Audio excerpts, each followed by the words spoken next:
Hello, আসসালামু আলাইকুম। সবাই কেমন আছেন? আশা করি সবাই অনেক অনেক ভালো আছেন। আজকে আমি চলে এসেছি স্পাইসি চিকেন ভাজতে। বরাবরের মতো আমি একটু পণ্ডিত না করলেই নয়। তো এখানে হচ্ছে দক্ষ কারিগররা রয়েছেন আমাদের রেস্টুরেন্টের। তারপরে হচ্ছে আমি একটু নেড়েচেড়ে দেখতেছি ওরা কী করতেছে না করতেছে। আর হচ্ছে এটা মানে স্পাইসি চিকেন অনেক বড় বড় পিস ছিল, এটাই আমি ওদের সাথে বলতেছিলাম। স্পাইসি চিকেন কিন্তু প্রসেস করাই থাকে, তো হচ্ছে মশলা মাখানোই থাকে। জাস্ট 10 মিনিট থেকে 15 মিনিট ভাজলেই হয়। আপনি চাইলে বাসায় নিয়েও এটা ভেজে এভাবে খেতে পারেন। যাই হোক, এরকম ডুবো তেলে ভাজতে হবে অবশ্যই। আর একটু ব্যাপার আছে, এটা আসলেই রেস্টুরেন্টে যারা দক্ষ কারিগর তাদের হাতেই এটা আসলে বেশি ভালো লাগবে।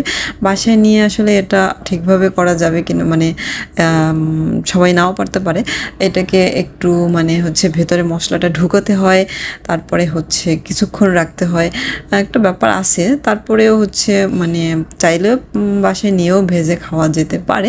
যাই হোক, তো হচ্ছে এই চিকেনটা হচ্ছে গরম গরম চিলি সস দিয়ে খেতে অনেক বেশি ভালো লাগে।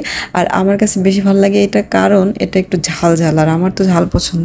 যার কারণে হচ্ছে এই যে দেখেন, এটার আজকের পিসগুলো অনেক বড় বড় ছিল চিকেনের। তো নর্মালি হচ্ছে এত বড় থাকে না পিসগুলো, একটু ছোটো ছোটো থাকে। তো মনে হয় জানতো ওনারা যে আজকে আমি ভাজবো, যার জন্য হচ্ছে অনেক বড় বড় ছিল পিসগুলো। তো ভাবছি আমি বাসায় মানে নিয়ে যাব কিছু। আর হচ্ছে এই যে দেখেন, এটার হচ্ছে পিসগুলো কি বড় বড় সাইজের।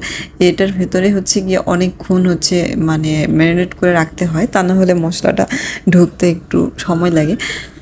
হ্যাঁ, যে আমার এগুলো হয়, চিকেনগুলো কিন্তু হয়ে গেছে। ডুবো তেলে ভাজতে বসে অনেক বেশি সময় লাগে না, খুব দ্রুত ভাজা হয়ে যায়।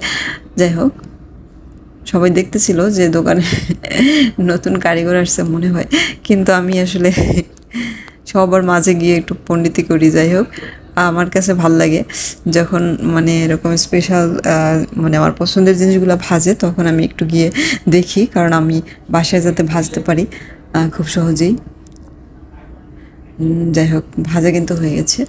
এটা এখন সস দিয়ে, চিলি সস, এটা কিন্তু অনেক বেস্ট একটা সস, মানে সিপির বিশেষ করে এই সসটা দিয়ে এই চিকেনটা কিন্তু অনেক বেশি মজা হয়। যাই হোক, আমার চিকেন ভাজা হয়ে গেছে সবগুলো। এই যে আরেকজন আসছে, সে আবার এসে দেখতেছে যে আয় হায়, আমাদের কাজগুলো সব উনি করতেছে কী কারণে। সে বলতেছে যে আয় হায়, আমাদের কাজগুলো সব উনি করতেছে, উনি কি নতুন। এই যে দেখেন, ফাইনালি রূপ আমার chicken, spicy chicken. Thank you so much. আল্লাহ হাফিজ, বাই বাই, টাটা।